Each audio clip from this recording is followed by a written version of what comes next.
on News Talk 105.9 WMAL. O'Connor and Company. It's the 23rd day of October.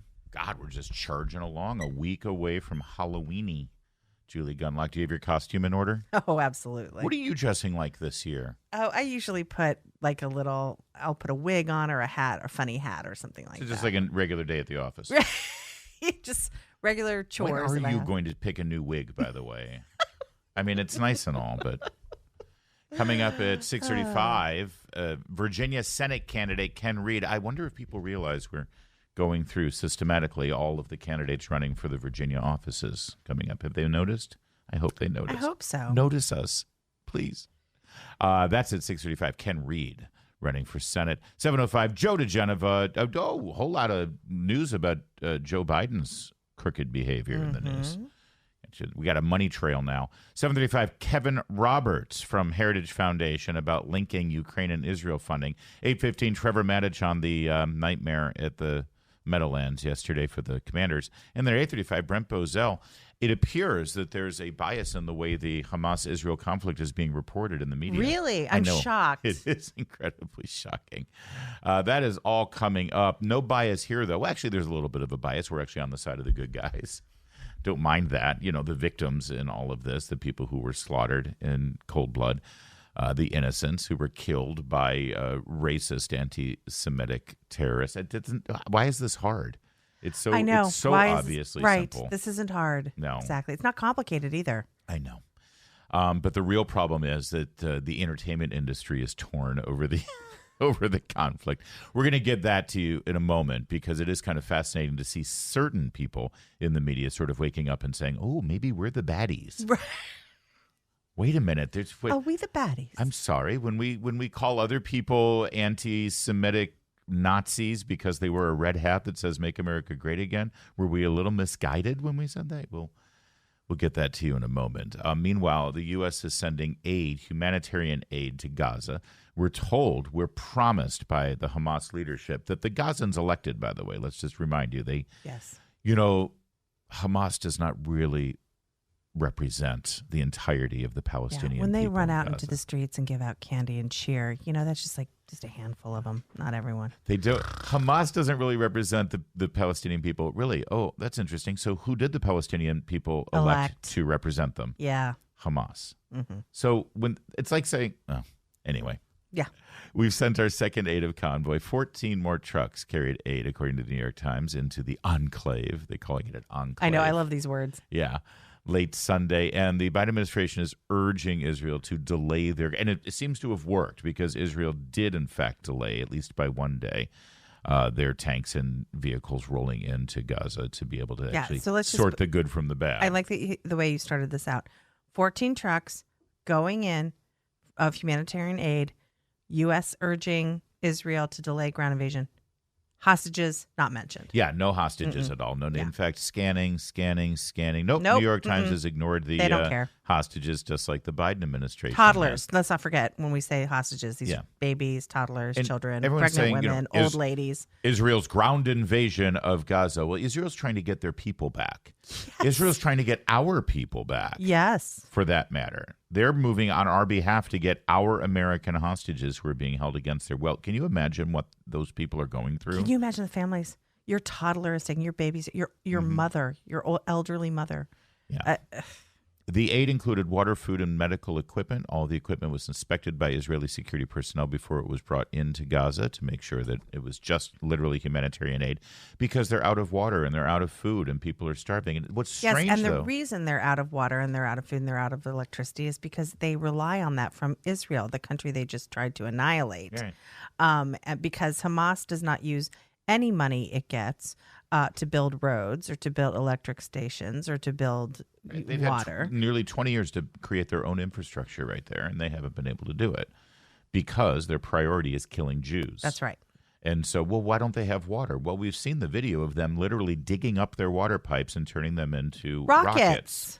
Little mortar shell launchers for their rockets. In fact, the barrage of rockets continues to fly from Gaza into Israel. And then you know where they store those rockets? In schools and churches and hospitals. And mosques. Yeah. And mosques, yeah. yes.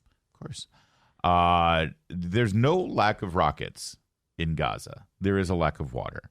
So that priorities, their priority, and by the way, they told the Palestinian people who elect them year after year to represent them, Hamas, they told them, elect us, have us be your representatives, and we will kill the Jews. And they were like, ooh, you have my vote. Yeah. And I loved, there was an Israeli spokesman at one point who was answering a question from a reporter who was making this whole charge that the Gazans are really just innocent bystanders in this. And this Israeli spokesman goes, I'm sorry, but if there is a rocket in your kitchen, because again, Hamas stores these things in civilian areas. Right.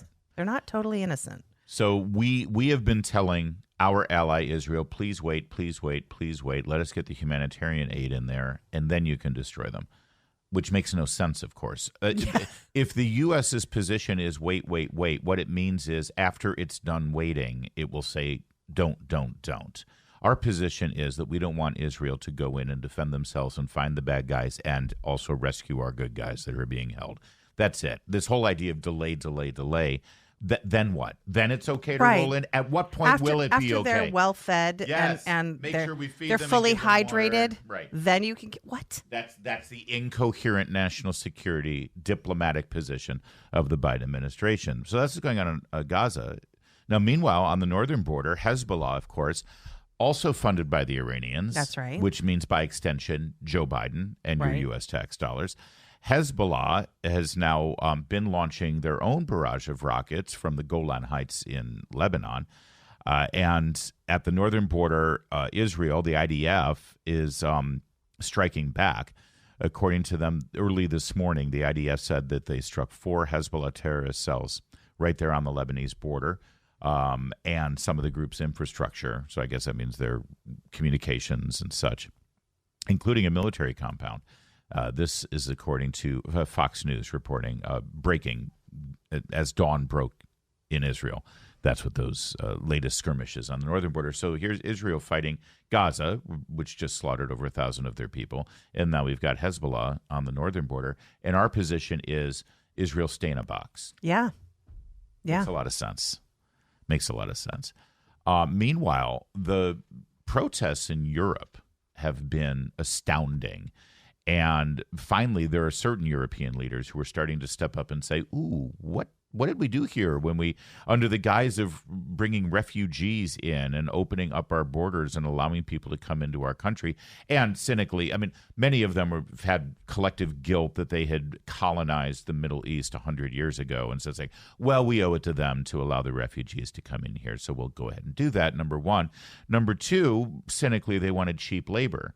And, you know, everyone boasts about how in Western Europe they have 6 weeks vacation and they have nationalized health care and they have you can retire at 60 and live on a great pension. Well, that only works if you've got young people who will work and continue funding those socialist programs.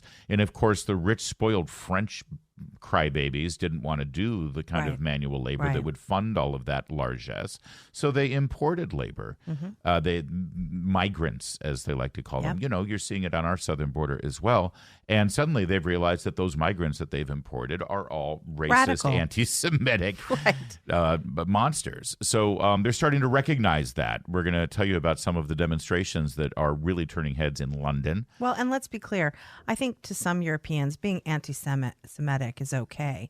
There's a bit of a history there. But being anti-Western, what they don't realize, what a lot of the real Europeans are just starting to realize, is they don't want to just kill the Jews. They want to kill the Europeans. Yeah. And that's where these folks got off course, to the Europeans. We'll tell you a little bit more about that, as well as the war within the entertainment industry over Israel and Hamas in a moment. First, though, New WMAL app has arrived. Download it today and listen anywhere in the world.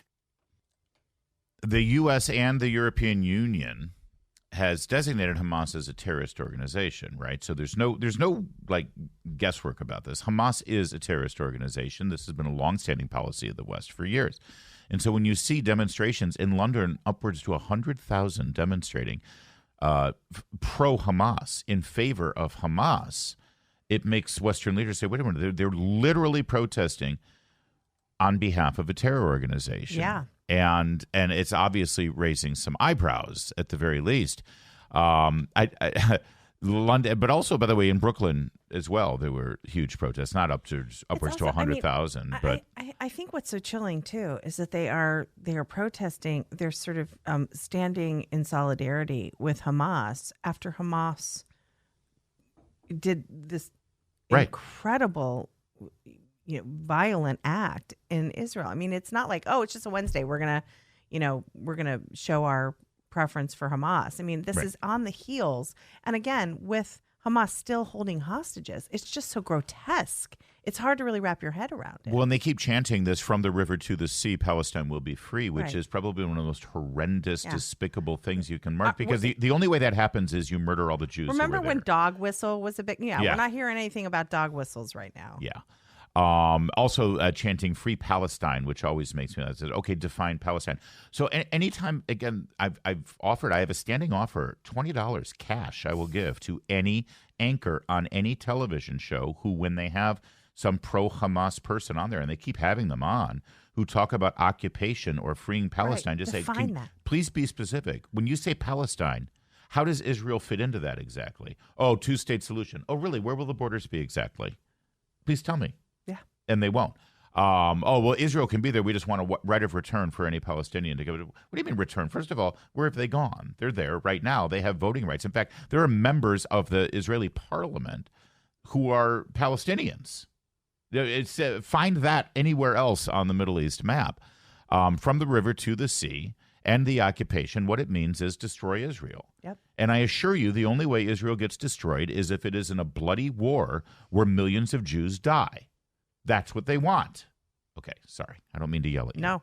Well, I'm yelling at Ireland. I had a beautiful week in Ireland this year. I want to go back to Ireland. We're going to Ireland. Well, not if the government's going to be like, well, you could, but still. But they've announced £11 million. So what's that, $13 million in a funding for humanitarian assistance, they're calling it, for the people of Palestine. And their leaders, the country's leaders have been sort of very Rashida Tlaib about this, calling for a ceasefire without the hostages being returned yet. Ireland's all over the ceasefire, right? And I have to say, I don't understand this, but I think Ireland just sort of knee-jerks goes for who they feel is the oppressed, and, they feel in this case that Israel is the occupier. So for them, it has these very British sensibilities.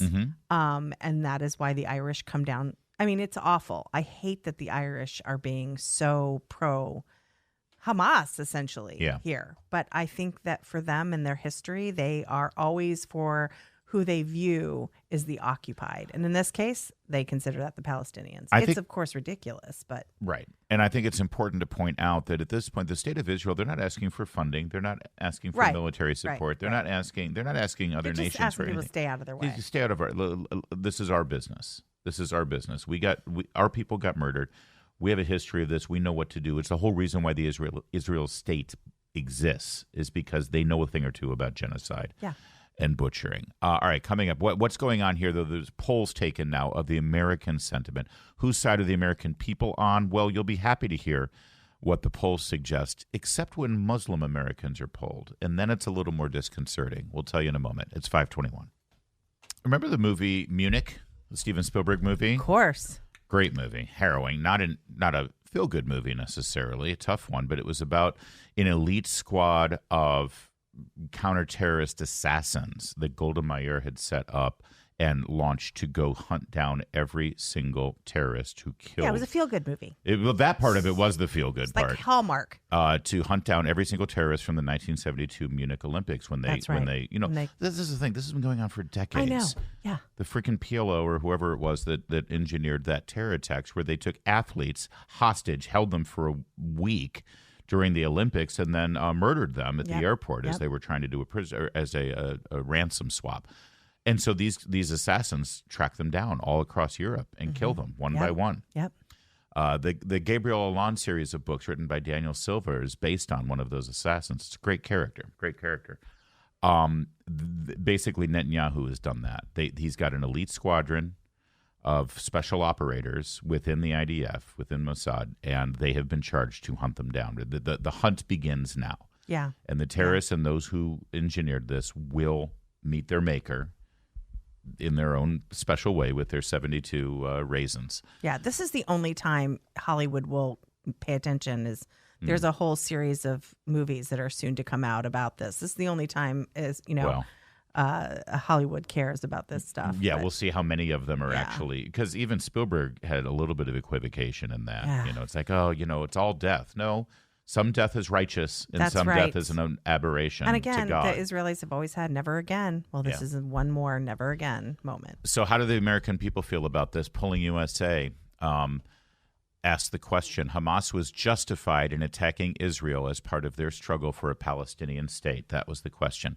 75% of Americans disagree with that, which, I'm concerned that it's not bigger, but that's a pretty big number. Yeah. You ask Muslim Americans. Well, and I often think that sometimes when you have that number, I mean, that's a great 75 in polling terms is a great number, but that 25%, I wonder if some people just don't know. They don't get it. Yeah. They don't understand what actually happened. Muslim Americans were asked the exact same question.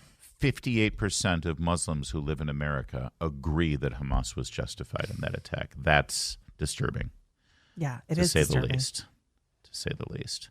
That's going to be a theme today. There's a lot of stories about sort of the concern that many Western nations are now feeling about this sort of unmitigated, unabridged refugee migration that we've seen over the last several decades, and the idea that within our nations now, we not only have pro-Palestinian people, but literally pro-Hamas, pro-terrorist, anti-Israel, anti-Semites who are very open about it. These are genocidal maniacs who want to kill Jews, and the call is coming from inside the house. Yeah, and we'll talk about, and some of them work in the news media. Yes.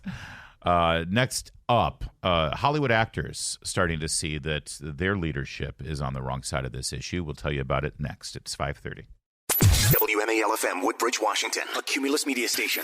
Making sense of the news. News Talk 105.9. News now On News Talk 105.9 WMAL. O'Connor and Company.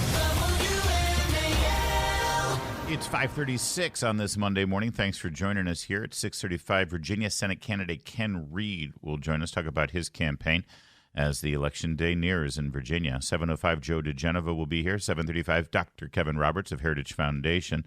8:15, Trevor Maddich on the Commanders' loss yesterday. And then at 8:35, Brent Bozell, Media Research Center. I'm Larry O'Connor alongside Julie Gunlock. Good morning, Julie. Good morning. Just afraid of being attacked. Happens to the best of us. Don't ever forget what happened to that French actor. You know what I'm talking about? Juicy Smouillet. He's a very famous French actor.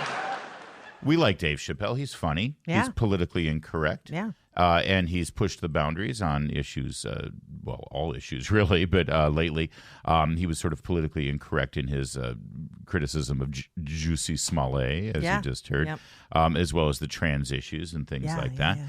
Well, he's done it again. He's also wrong sometimes. Right, and right. during his stand-up over the weekend or or maybe it was on Thursday, during his show, he started criticizing Israel's bombing of Gaza and said that students supporting Hamas shouldn't be losing jobs over it, as has happened with some people coming out of Harvard wanting to get, six-figure income at law firms. And the law firms say, you know what, if you're in favor of terrorists, maybe you're not right for our firm. Right. Well, apparently people started shouting back from the audience. Some people said, what about Hamas? You have no criticism for them. Walked out on the show. I mean, this is the thing that Dave Chappelle enjoys. He likes, sort of being on the edge there. And I get it. Listen, he's a free speech absolutist, as am I, by the way. You have every right to speak out and support terrorists, and law firms have every right to decide not to hire you because of it. That's how it works. Yeah, I choose to believe, because it just breaks my heart. It did break my heart when I heard what he was saying from the stage, because he was sort of defending Hamas, and it broke my heart. But I do just sort of choose to believe, okay, he doesn't really understand what happened, because I don't think Dave Chappelle is a cruel person who would defend the acts of Hamas. But yeah, it was disappointing. Yeah, it was. Yet at the same time, there's some hope here. There's a group of comedians and writers who have written an open letter to the Writers Guild of America. You know, the Writers Guild was just had a very high-profile strike. It looks like it's been resolved now. I don't think the final vote has come on. But writers including Jerry Seinfeld, Amy Sherman Palladino, Eli Roth, Genji Cohen, they put in a letter out there to the Writers Guild and published it that said, you know what? When the Black Lives Matter movement and the Me Too was movement out there, and the Me Too movement was out there. By the way, it's a good thing Writers Guild was on top of the Me Too movement since they were guilty of many of the crimes. Right. But you know, they were all out there. You didn't hesitate to support them. Right. But here you got Jews getting murdered, and they were silent. Yeah. They put nothing out. When the terrorists invaded Israel to murder, rape, and kidnap Jews, the Guild stayed silent. Yeah. We're a group of screenwriters who wish to clearly and forcefully condemn the heinous crimes committed by Hamas against innocent civilians. Conflict between Israel and the Palestinian people is complex, full of nuance, but the crimes committed on October 7th were simple and cruel. I mean, that's the beginning, middle, and end of it, isn't it? Yeah, I mean, it's like, I feel like in Hollywood, it's impossible not to make the statement, the conflict between Israel and Palestinian people is complex and full of nuance. No, it isn't. It's, and then they go, but they're talking about, they're limiting it to October 7th. And there is a part of me that's like, no, actually, Hamas is continually trying to kill Jews, like every single day. So it's not that nuanced. It's not that complex, but fine.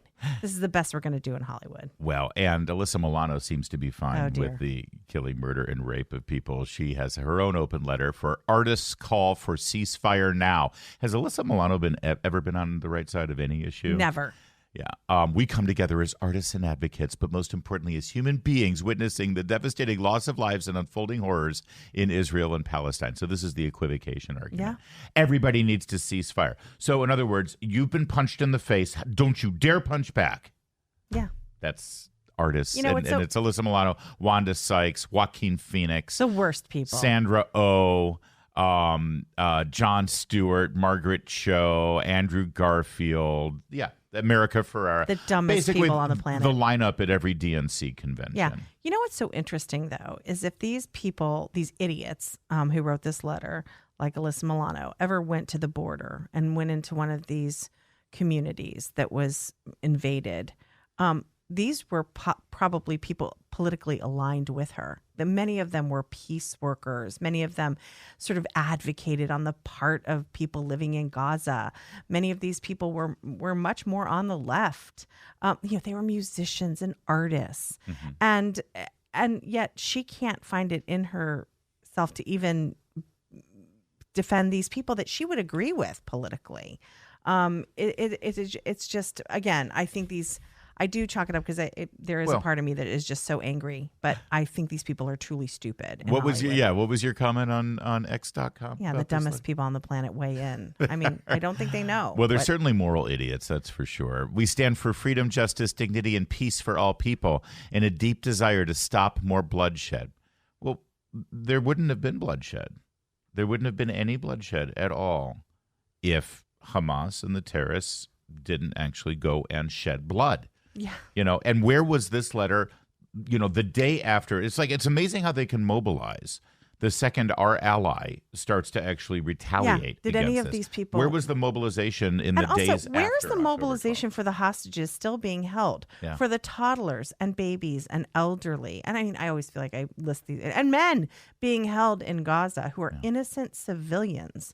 Where is the mobilization for those people who are still being held? It's 5:43.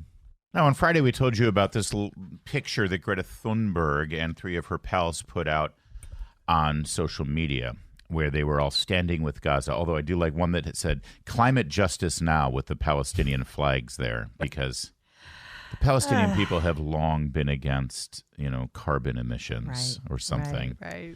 Anyway, she said, stand with Gaza, she said on her picture. And I had noticed this. We didn't mention it on the air because I didn't pick up the significance of it. Yeah. But as she's sitting leaning against a sofa, and it's a very barren. There's no pictures on the wall. There's no nothing. Each of these 4 young women are holding up a sign. These joyless women.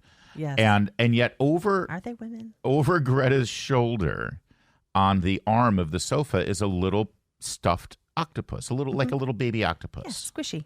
Yeah, and I had noticed that's just weird that it's there because it is There's relatively nothing else. It's prominent. just Yeah. 4. There's no other well, objects. they claim. I think they're women, and 4 signs. I think it's a guy. On the Oh, is that left. one the guy? Yeah. Okay. And then upper left. Yeah. Let me see. And then.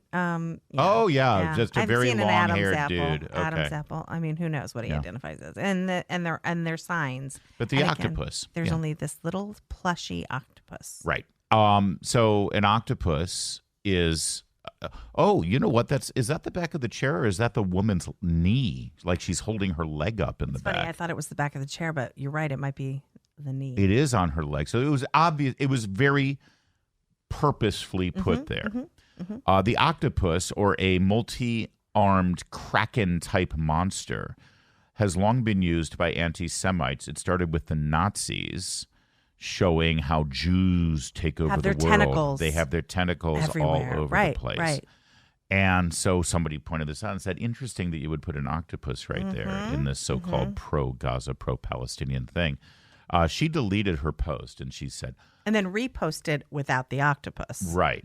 And then she said, well, people have pointed out that this is Anti-Semitic, and can I be didn't seen. mean it. I didn't mean it that way. She said it was a symbol for people with autism. She says, yes, it's actually long been used as a symbol for autism. No, it hasn't. And no. And she said, because, we have different ways of feeling or something. Anyway. And That's a lie. first of all, I've never heard that. I haven't. And secondly, my son why would is autistic. Yeah. I've been exposed to the autism sort of conversation in America for 13 years now. Yeah. And not once have I ever seen it. An Now that doesn't mean octopus. it hasn't been employed at some point. Right. But certainly not my experience. In It's not my Sweden. lived experience, Julie. Right. But let's for argument's sake, let's say, okay, yeah, sure it is. Why would you put an autism symbol in a picture about Palestine? Yeah.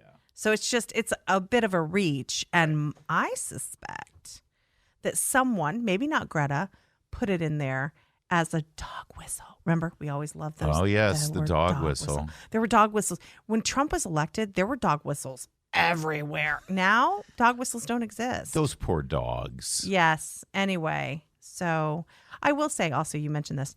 I have never seen 4 more miserable people than the people in this picture. They are. Greta is just a joyless girl. How and her dare friends. you? Who knew this whole time she was saying, how dare Jew? How Yeah. dare you? Yes. She's just pronouncing it in that sort of, Slavic way. way. Yeah. Or, How dare you? She's sweet. she sounds a little like a Nazi, doesn't she? She's does. very angry with How dare you? All right. Well, there you go. Meanwhile, Israel has now removed Greta Thunberg from a school curriculum. Why over was this. it there to begin with? Thank you. The Education Ministry has said it will remove any reference to Greta Thunberg after she published that post. Apparently, part of the curriculum had to do with climate change or whatever, and so they do a day's worth of study on Greta. I love the environmental leaders in Israel wrote in a letter, we are deeply hurt, shocked, and disappointed with your tweets and posts regarding Gaza. Hi, thanks for waking up. Greta's a terrible person. Right? Thank you. Yeah. It is pretty great though that she's gotten wrapped up in this now, because it's fun to see somebody who's an activist and always want to be on the right side of the woke issue. Yeah, maybe I look, the left is anti-Semitic in large part, okay, and these people are they all travel in the same groups, right? So I'm glad people are finally waking up to this. Something that the people on the right have been warning for a long time. There is no planet blah, blah, blah, blah, blah, blah, blah. Listen to them applaud. That's the best. Wasn't that at the UN? I think so. It's like, oh, is she saying blah, blah? Yes. We must applaud it. Build back better, blah, blah, blah. Green economy, blah, Blah, blah, blah. Actually, now that I think about it, the octopus brings a little bit of humanity to the proceedings for her, actually, as anti-Semitic as it may be. It's a little octopus. All right, perhaps not. That's your Greta update. Apparently, she hates Jews. It's 5:53.